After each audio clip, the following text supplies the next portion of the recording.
Well, welcome back. South Africa is currently hosting the Pan-African Parliament at Midrand, but it is also preparing for another big international event. The National Parliament will be hosting the next session of the Commonwealth Parliamentary Conference in September next year. The chairperson of the NCOP, Mr. Mninwa Mahlangu, is now heading the Commonwealth Parliamentary Association. He took over the presidency at the end of the Commonwealth Parliamentary Conference in Sri Lanka last week. Now, to talk to us about this honor and what it means for South Africa, we have Mr. Mahlangu with us. Good morning, sir, and welcome to you. Good morning, ma'am, and good morning to the interviews, the listeners as well. Give us an idea, what is the Pan-African Parliamentary Association? What is the Commonwealth Parliamentary Association about? Well, the Commonwealth Parliamentary Association is an association of the parliamentarians, particularly those in the Commonwealth community. Not just parliamentarians also, but the legislatures as well. Like in South Africa, you have the National Parliament and the 9 legislatures. There are also branches of the Commonwealth Parliamentary Association, including the states like Nigeria. Those independent states belong to the Commonwealth, also territories where there are territories. So that is how the association is composed and formed. What is its role internationally? Well, there's a big role that the Commonwealth plays internationally. The most important thing that we place on the table is more exchanging ideas.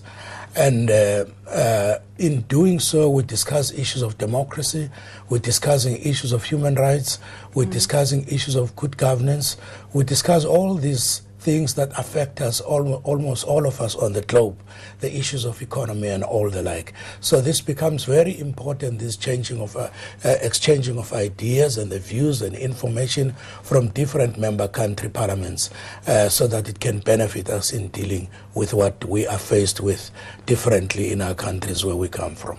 What does it mean for South Africa to now get the presidency? Well, not necessarily to get a presidency, but also to host this conference. I think it benefits us because, less than 20 years in democracy, South Africa, I can tell you that internationally we are being admired. Almost every country wants to come and learn from South Africa. Even the old democracies, they want to come to us. For an example, to mention a few things, they want to learn from our public participation models that we have. They want to learn more how we conduct our oversight function over the executive. They want to learn the whole core businesses of Parliament. How do we deal with the legislative processes, which many of them are lacking, and we managed to come up on these things in South Africa very efficiently and very quickly also, and put these things on board. Our constitution itself, it has been a constitution that is so admired globally, that we have achieved, not just by sitting around the table writing the constitution, but getting the public to participate and tell us what they want to get in the constitution. And it's a valuable constitution that we all will like, and we will defend it. So these are the valuable things that the CPA brings, and also that the leadership that they've elected that will bring to the people of South Africa. It's one thing for international role players to learn from South Africa, but going ahead to next year, what's South Africa's priority? What are you putting on the agenda for next year? Well, we're putting we will still be sharpening our topics and our themes, but the issues that will be there will be things like women empowerment. We will put them on the agenda. Issues of African agenda, which is very important. You know that we like that there must be, what I like to emphasize on political stability, so that you can grow economy, so that you can deal with issues of poverty, so that you can deal with unemployment, all those issues, social issues and parliamentary sovereignty. We'll be discussing all those things, but the theme, once it is ready and a topic are crafted, we will let the public of Africa know. But generally, those are the issues that we'll put on the agenda for next year when we host. Is there strong cooperation between legislatures on what needs to be done in the continent, but also globally, when you're talking about the economy, about poverty and things like that?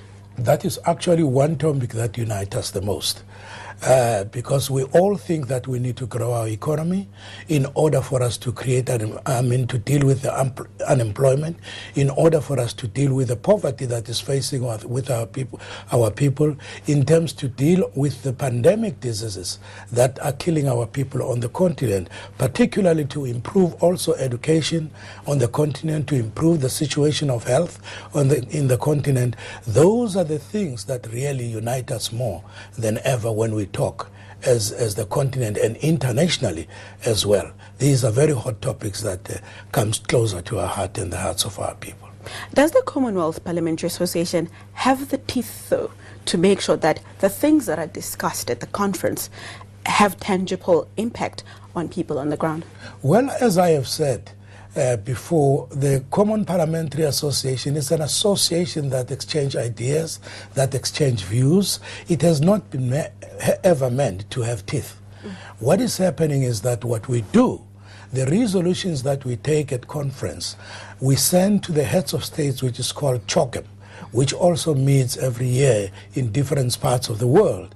And we persuade them that in a country where we feel that these things are not done, should be done through their voice. And we also persuade the different parliaments in those different countries to come out. For an example, let me give you an example.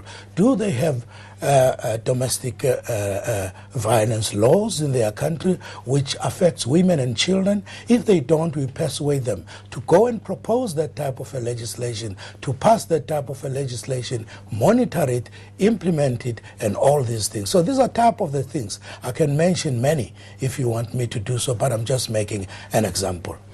The relationship between the CPA and the leaders, heads of state, as you mentioned just now, is it good? Is there room to negotiate in that persuasion? I must say that it's not strong enough currently. We need to move towards that, to make it as strong as possible, particularly at the leadership of the international chairperson who runs the issues of CPA on day-to-day basis, myself currently now as the president of the CPA, the Secretary General of the CPA, of the association itself. We need the three of us to come very closer to the heads of states and make our relationship very strong. The relation is there, but the question is, we would like to see the issues we raise with them being implemented and not just be considered and be put aside.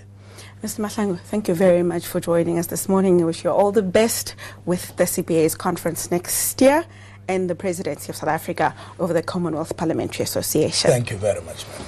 That's where we have to leave it with the chairperson of the NCOP, Mr. Mninwa Mahlangu, talking about South Africa's presidency of the Commonwealth Parliamentary Association. Now, after the break, we'll go to the National Assembly as it debates the pros and cons of hydraulic fracturing for shale gas in the Great Karoo. Stay with us.